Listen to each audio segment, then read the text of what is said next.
Hi guys, I have swapped to the phone because I've tried to film this a few times and it just wasn't working. I couldn't work out how to pause on the iPad. Anyway, Carter Boy is with me, so I will try to get this out as quick as I can. And also, you may get interrupted. I may get interrupted, so I apologize. But I can at least pause on the phone. Anyway, what I am popping on for is to talk about our book. This one is quite small in size. I wanted to see if you guys like it, if you are interested in it, and how it sells before I make a big one. Our big one would obviously have a lot more recipes and a lot more ideas for you guys to use at home. The price of these will obviously be entirely different because one's going to have heaps in it, this one does not. So this is just a little snippet. These will be going online tonight. I have very, very limited stock available on hand for you guys. However, you are able to pre-order them. I recommend pre-ordering them so that I have a rough idea of how many to get. They don't take long to arrive at all. So yeah, they'll be here within the month for you guys to take home. I would say quicker than that because these came quicker, but obviously I don't want to make promises in case. Okay, what is in our book? What you will find, our first playbook is page 1 is just our little border, our little front cover. Then on pages 2 and 3, on page 2 we have a little message for our families and a little bit about the business. It's pretty much just a little thank you message and what our mission is. Page 3 has this is what it looks like, and it has a little bit about how children learn through play, the different ways and what they build by how they play. It's just little snippets. It's not a huge amount of reading. I tried to make it really visually appealing and super easy for parents. Yeah, so that is pages 2 and 3. Pages 3 and 4 have a little bit about child development and what to expect from them, what play looks like for them, and what important things about play for their age. This is from birth to 8 years in our book. It has a little bit about what they're doing pretty much. It's very light reading. It's not, I wanted, again, when I wrote this book, I didn't want it to be reading on reading on reading. I wanted it to be easy for parents to pick up, have a little glance at, maybe put something together super quick and easy, and then put down. It looks at where they should be at this stage, age-wise, and it also tells you how sensory play supports that, or what it supports at this age. Now, it goes on to talk about pour and play items and what kinds of pour and play you guys can set up at home. That is simple. That's our next page. It has a little bit, so pretty much this page tells you how you can set up our pour and plays. So if you were to purchase a pour and play from us, how you could set it up. Again, it's pretty self-explanatory because you literally can pour and play. You do not need to do any further setting up with our pour and plays. However, if you want to, this page tells you a little bit. It's very light, very, very light on reading. Again, I will just check on Carter, so bear with me. All right, I'm back. Sorry, guys. I just had to see. He may start going off at me again. He's just playing in the background. It talks about things that you could add to the pour and plays as well. I'm not sure where I was up to with that page, but yeah. Anyway, you guys get the idea, I'm sure. All right, our next 2 pages is where it starts getting fun. It's all our different ways to play. So we have 25 different ways that you can set up different experiments, experiences, sensory play items for your kiddos. So there are images and things you'll need, trying different, the way you can make it a different game for your children as well.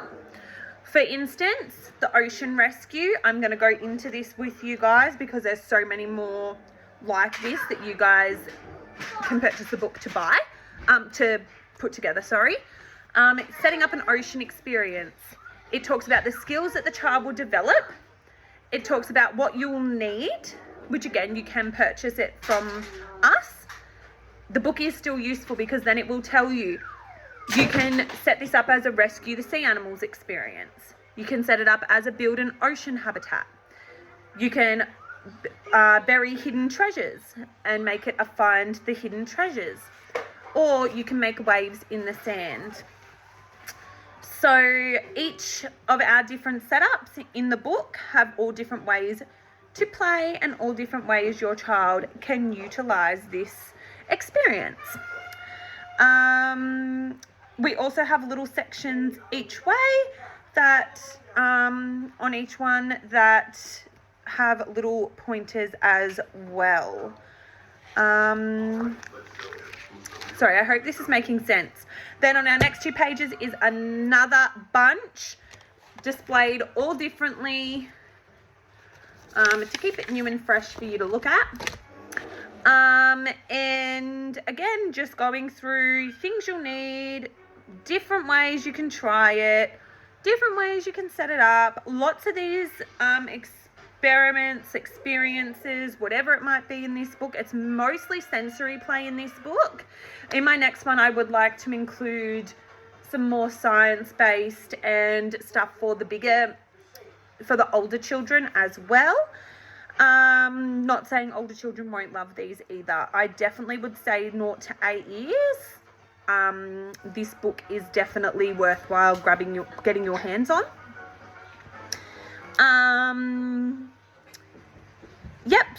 These pages are just the same. Sorry guys, I was just having a quick read to refresh my memory because I actually haven't sat and looked at the book itself as of since last Wednesday. I think it was last Wednesday, something like that. I sat and read through everything.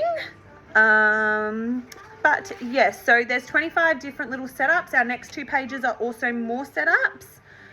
Because there's 25 different ways that you can set up different sensory experiences. I think what I was saying in the last one was that a few of these will utilize the same tools, utensils, or have similar concepts and similar,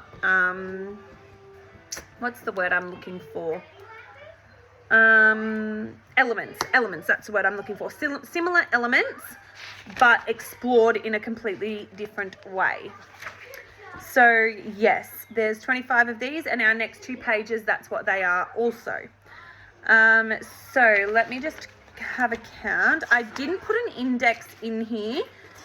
I know I probably should have, but in our next book, I definitely will. Simply didn't put one in because I paid per page, and again, I'm not sure how you guys will find these. 1, 2 pages. 1, 2, 3, 4, 5. So pages 5 through to 5, 6, 8 through to 10 are all experiences that you can set up for your little ones with ways to set them up, what you'll need, and different ways that they can play with these trays. Now, the next 2 pages, so 11 and 12, and 13 and 14, and 15 are all sensory recipes that you can make at home. So with this book, most of the recipes that are in here are recipes that I use at my sensory sessions. These are things that I cannot make and sell. So there, I think I did include our lentils mix. However, I am unable to actually sell oobleck, chickpea foam, chia seed slime, all of those things that are in this book. It would be a bit difficult for me to sell because they would go off, or they require being frozen or things like that. So I thought, what better way than to put these recipes into a book? Now, again, I've not included all of my recipes in here because I wanted to see how it sold. So do you guys want a recipe book? Do you guys want a, what was I saying? Do you guys want a ways to play book? Again, these ones will be decent sizes, the next lot, if you guys are wanting them. Or do you want me to continue to do them in small books that are cheaper cost, that are easy to read? Let me know in the comment section. I'm sorry about Carter playing in the background of this video. Yeah, let me know. So anyway, those pages are all about recipes. They look like this, so that they are easy to read. There are pictures, and then there is writing. All right, our second last page is what to put in your trolley when you go shopping. Now, I ummed and ahed about whether to put this in or whether to not, because it's already all through the book, what you need and how to do it. But I thought, imagine if you could just pick up, take a photo, or, you know, take your book with you, and you can just use lead pencil every time and just tick off what you need as you go in the groceries. Like, okay, this is what I will need today. You could just underline what you want to buy, or you could get all of it and then just have it on hand, ready to go for whenever you were ready. Most of it is pretty cheap and affordable for you guys, and is staples. Lots of you would have most of this in the pantry anyway, or like I said, if you don't, it's cheap. So yeah, I also put a little section in here for what to buy first if you're just getting started. So my staples of what I would recommend buying if you are just starting on your sensory journey and you're wanting something nice, quick and easy to get started. And my main tip, which I have also put in the book, is you don't need to buy everything at once. You can absolutely just start with some rice and some funnels, a few cups and some food colouring. Literally that in itself will create so many opportunities for your child to learn through play. You don't even need to colour the rice. You could literally just give them white rice. And on our lucky last page, my final thank you and our social media handles. So yeah, if you are wanting to keep the fun going at home, get your hands on one of our playbooks. Like I said, they will be online tonight, and we have limited stock available. Anyway, that's all from me. George is wanting my attention, so she's so quietly, God love her, just poking me. And I will talk to you all soon. Don't forget, Thursday we have a session coming up. You'll probably be seeing a bit of me. I've tried to do a little bit of content today, so if it looks like I wear the same clothes all the time, I absolutely do. No, I'm just joking. I don't. I just filmed so much today. All right, that's all from me now, guys, and jump on over and buy one of our playbooks, or message me and get your hands on one. Either way, incredible, I think. I really like the idea of it, so I hope you guys do too. Happy Tuesday. Bye, everyone.